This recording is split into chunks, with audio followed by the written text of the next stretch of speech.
औज़ु बिल्लाहि मिनश्शैतानिर्रजीम बिस्मिल्लाहिर्रहमानिर्रहीम मन आमिल सय्यअतन फला युजज़ा इल्ला मिस्लहा व मन आमिल सालिहम मिन ज़करिन औ उन्सा व हुवा मुमिनुन फ़उलाइका यदखुलूनल जन्नता युरज़क़ून फ़ीहा बिग़ैरि हिसाब। कल पिछले आयत में बात चल रही थी कि जो लोग ईमान लाए हुए थे वो लोग जो है कुफ़ार के जो यानी कि फ़िरऔन के जो मानने वाले थे उन लोगों से कह रहे थे ये दुनिया की ज़िंदगी जो है चंद दिन की ज़िंदगी है और चंद दिन की मज़े हैं, और असल में आखिरत की ज़िंदगी जो है जो हमेशा रहने के लिए है वो असल ज़िंदगी है आखिरत की। अब आगे अल्लाह ताला कह रहे हैं कि मन आमिल सय्यअतन, कि याद रखो कि जो शख्स भी बुराई वाला काम करेगा, बुराई करेगा तो फ़ला युजज़ा इल्ला मिस्लहा, तो उसको उसी के बराबर उसका बदला दिया जाएगा। क्या मतलब कि जो इंसान दुनिया के अंदर जितना बुराई करेगा उसी के मिस्ल में और उसी के बराबर जो उसको उसका बदला दिया जाएगा, न उससे ज़्यादा न उससे कम, बिल्कुल एकदम इंसाफ के साथ। अब आगे कह रहे हैं कि वमन आमिल सालिहम मिन ज़करिन, और जो कोई शख्स नेक आमाल करेगा तो मिन ज़करिन, चाहे वो मर्द हो औ उनसा या औरत हो, वह हुआ मुमिन, जबकि वो मोमिन हो। क्या हो? मोमिन हो। अब यहाँ पर ज़रा गौर कीजिएगा, कुरान ने बुराई के मामले में किसी को नहीं लाया है, ना मोमिन की क़ैद लगाया है, ना मर्द कहा है, ना औरत कहा है। तो इससे पता चलता है कि दुनिया के अंदर बुराई वाला काम जो कोई भी करेगा उसको उसी के बराबर बदला मिलेगा, और दुनिया के अंदर जो कोई नेक आमाल करेगा तो उसके लिए शर्त ये है कि वो मोमिन होना चाहिए। क्या है? मोमिन होना चाहिए। इसलिए कि नेक, हमसे ज़्यादा नेक काम जो है गैर मज़ाहिब के लोग कर रहे हैं, तो उसको अल्लाह ताला कह रहे हैं कि ना, आखिरत में कुछ हिस्सा नहीं होगा उसका।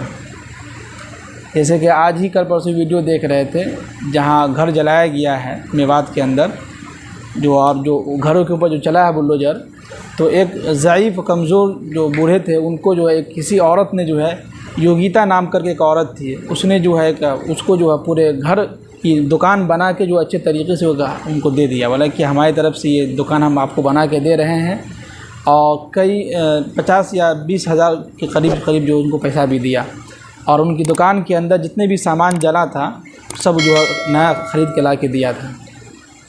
तो ये जो है ये तो गैर मज़ाहिब की है। इन्होंने नेक आमाल किया है तो अच्छा किया है, दुनिया के अंदर इसको मिल जाएगा, लेकिन आखिरत में इनका कोई हिस्सा नहीं होगा। यही अगर मोमिन होती, कोई अगर इस्लाम वाली कोई औरत होती, तो अल्लाह ताला इनको दुनिया के अंदर भी देता और आखिरत में भी उनका हिस्सा होता।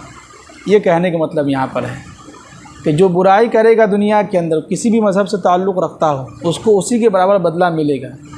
लेकिन जो कोई नेक आमाल करेगा, तो मर्द हो या औरत हो, आगे कुरान ने कहा कि वह हुआ मुमिनुन, जबकि वो मोमिन हो, मुसलमान हो, ईमान वाला हो, तो उनके लिए क्या होगा कि फ़उलाइका यदखुलूनल जन्नत, उनको जन्नत के अंदर दाखिल कर दिया जाएगा। क्या कर दिया जाएगा? जन्नत के अंदर दाखिल कर दिया जाएगा। और युरज़क़ून फ़ीहा बिग़ैरि हिसाब, जिसके अंदर उनको बेहिसाब रिज़्क़ दिया जाएगा। क्या होगा? बेहिसाब रिज़्क़ देंगे अल्लाह ताला जी। तो नेक काम करने के लिए क्या शर्त है? ईमान का होना, मोमिन का होना शर्त है। इसलिए जो गैर मज़ाहिब के लोग जो नेक आमाल कर रहे हैं, नेक वाला काम कर रहे हैं, तो उनको दुनिया के अंदर ही उसका बदला मिलेगा, आखिरत में कोई हिस्सा नहीं होगा उनका। आखिरत में अगर किसी का हिस्सा है तो वो ईमान वालों का, हम लोगों का है, कि अगर हम 1 रुपया भी यहाँ ख़र्च करते हैं तो अल्लाह ताला कल क़यामत के दिन हम लोगों को उसका 10 गुना देंगे। और अगर काफिर खर्च करता है कुछ भी नहीं है, दुनिया के अंदर ही अल्लाह ताला उसको दे देंगे, आखिरत में उनका कोई हिस्सा नहीं होगा। अब आगे कह रहे हैं कि वया कौमी, अब यहाँ पर एक बात जो समझिए कि एक आयत में समझिए कि आखिरत के बारे में और दुनिया के बारे में बातें हो गई। अब जो कह रहे हैं कि जो लोग ईमान लाए थे, अब तो जो लोग ईमान नहीं लाए हैं, जो फ़िरऔन के जो कौम थे, उन लोगों से कह रहे हैं कि या कौमी, ए मेरे कौम के लोगों, माली अदउकुम इलन नजाते, ये क्या बात हो गई, मैं तुमको निजात की तरफ दावत दे रहा हूँ, मैं तुमको निजात की तरफ बुला रहा हूँ, यानी कि मैं तुमको जन्नत की तरफ और सीधे रास्ते की तरफ बुला रहा हूँ, और व तदऊननी इलन्नार, और तुम लोग मुझे जो है आग की तरफ बुला रहे हो। क्या है, इन दोनों में बातें हो रही है कि मैं तुमको जो है जन्नत की तरफ और सीधे रास्ते की तरफ बुला रहा हूँ, और तुम लोग जो है हमको आग की तरफ बुला रहे हो। ये कैसे हो सकता है? अब आगे कह रहे हैं कि तदऊननी, और तुम लोग मुझे इसलिए दावत दे रहे हो कि लिअकफुर बिल्लाहि, कि मैं जो है अल्लाह का इनकार कर दूँ। यानी कि तुम लोग इसलिए मुझे दावत दे रहे हो कि तुम लोग जो अल्लाह का इनकार कर दो। और व उशरिका बिही मा लैसा ली बिही इल्मुन, और मैं ऐसी चीज़ में क्यों किसी को शरीक करूं जिसका इल्म मुझे है ही नहीं है। जिसका इल्म क्या है, मुझे है ही नहीं है, उसके बारे में मैं किसी को क्यों शरीक करूं। अब आगे कह रहे हैं कि व अना अदऊकुम, मैं तुम्हें ऐसे समझिए कि रब की तरफ बुला रहा हूँ जो साहिब इक़्तिदार और अल-गफ़्फ़ार, बहुत बख्शने वाले हैं। क्या है, यानी एक दिलासा दे रहे हैं कि मैं तुमको ऐसे समझिए कि अल्लाह की तरफ बुला रहा हूँ जो पूरी दुनिया का मालिक है, सब कुछ वही करता है, और अल-गफ़्फ़ार, और तुम्हारे गुनाहों को बहुत माफ़ करने वाले हैं, बख्शने वाले हैं। अब ऐसा नहीं है कि तुमने बहुत गुनाह कर लिया है, तुम्हारी उम्र ज़्यादा हो गई है, तो तुम ये मत सोचो कि हमारी उम्र ज़्यादा हो गई है तो अब क्या गुनाह माफ़ होगा। इसलिए कुरान ने कहा अल-गफ़्फ़ार, बहुत ज़्यादा बख्शने वाले हैं, तुम्हारे गुनाहों को माफ़ करने वाले हैं। अब आगे कह रहे हैं कि ला जरम अन्नमा तदऊननी इलैहि, अब भला ये बताओ कि जिसकी तरफ तुम मुझे बुला रहे हो उसको जो है उसकी तरफ बुलाने का कोई अहल भी नहीं है। यानी कि जिस माबूद की तरफ तुम जिसकी इबादत कर रहे हो वो जो है बोलने का उसके पास ताकत ही नहीं है। इसका आसान तर्जुमा ये है कि जिसको तुम जो है मानते हो, जिसके सामने तुम सर झुकाते हो, वो तो कुछ बोलता ही नहीं है, और मेरा अल्लाह जो है सब कुछ बोल रहा है, सब चीज़ें बतला रहा है कि जहन्नम है, जन्नत है, आखिरत के बारे में बतला रहा है। अगर तुम सही हो, तुम अगर सीधे रास्ते पर हो, तो तुम्हारा खुदा कहाँ कुछ बोल रहा है। ये कहने का मतलब है कि हमारा अल्लाह तो कुरान में बोल रहा है, बतला रहा है ये सीधा, ये गलत रास्ता है, ये जन्नत है, ये जहन्नम है। हमारे ऊपर ईमान ले आओ, और जो है जो शख्स भी हमारे ऊपर ईमान लाएगा उसको हम जन्नत के अंदर दाखिल करेंगे। और जिसकी तुम इबादत कर रहे हो तो कुछ बोल भी नहीं सकता, वो ना वो हाथ हिला सकता है, ना आँख हिला सकता है, ना अपने ऊपर जो मक्खी बैठा हुआ उसको हटा भी नहीं सकता है। तुम्हारा खुदा कुछ भी नहीं बोल रहा है, तो कैसे ईमान ले आए तुम्हारे, कैसे हम जो है तुम्हारी तरफ चले जाएं। अब आगे कह रहे हैं कि लैसा लहू दावतुन फिद दुनिया, दुनिया के अंदर भी, वला फिल आखिरती, और आखिरत में, यानी न दुनिया के अंदर न आखिरत में उसका कोई हैसियत ही नहीं है।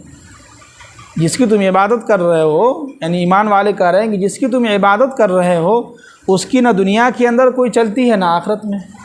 वो तो एक जो है पुतला की तरह है, एक बुत है जो एक जगह जिसको बैठा दिए तो बैठा हुआ है, तो उसकी कोई हैसियत ही नहीं है।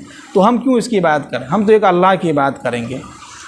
अब आगे कह रहे हैं कि वह अन्ना मरद्दना इलल्लाहि, और याद रखो हम सब को अल्लाह की तरफ पलट कर जाना है। कहाँ जाना है? अल्लाह की तरफ हम सब को पलट कर जाना है। दुनिया के अंदर हम लोग आए हैं तो ये ना सोचे कि हमेशा यहीं रहेंगे। मौत तो हर एक इंसान को आनी, तो हर एक इंसान मानता है कि मौत आएगी, लेकिन आगे ये भी है कि मौत के बाद वह इलैहि तुरजाऊन, हम सब को अल्लाह की तरफ लौट कर जाना है। किसकी तरफ? अल्लाह की तरफ लौट कर जाना है। अब आगे कह रहे हैं कि वह अन्नल मुसरिफीना, और जो शख्स भी हद से ज़्यादा गुज़र गया, जो लोग भी अल्लाह के कानून से बहुत ज़्यादा दूर चला गया और अल्लाह के कानून को पीछे रख दिया, तो हम अस्हाबुन नार, तो ये सारे के सारे लोग जो है आग के बासी हैं, आग वाले हैं, ये सारे लोग जहन्नम के अंदर दाखिल होंगे। यानी इन लोगों को एक लक़ब दे दिया गया कि जो शख्स भी अल्लाह की हुदूद से आगे बढ़ेगा और अल्लाह से जो है समझिए कि बिल्कुल कुरान व हदीस को मानेगा ही नहीं, अल्लाह पर ईमान ही नहीं लाएगा, जो बिल्कुल आवारा बदमस्त हो गया हो, तो ऐसे लोगों के ठिकाने में अल्लाह ताला कह रहे हैं कि ये लोग जो है जहन्नम वाले हैं, इनका ठिकाना क्या होगा? जहन्नम ही होगा जी। तो इतने सारे आयत में समझिए कि अल्लाह ताला बहुत ही अहम और समझिए कि पैगाम दे रहे थे। सबसे अहम पैगाम ये दे रहे थे कि दुनिया के अंदर जो शख्स भी बुराई करेगा उसको उसी के बदला मिलेगा, उससे न ज़्यादा न कम। लेकिन जो शख्स दुनिया के अंदर एक नेकी भी करेगा, मर्द हो या औरत हो, लेकिन क्या शर्त है? मोमिन होना चाहिए।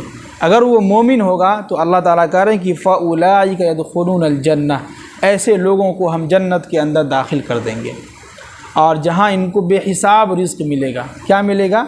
बेहिसाब रिज़्क़ मिलेगा। ना टेंशन होगा, ना पैसा कमाना होगा, कुछ भी नहीं करना होगा, बैठे बैठे मिलता रहेगा। अल्लाह ताला हम सबको अमल की तौफ़ीक़ नसीब फरमाए। आमीन। सुब्हानल्लाह बिहम्दिही।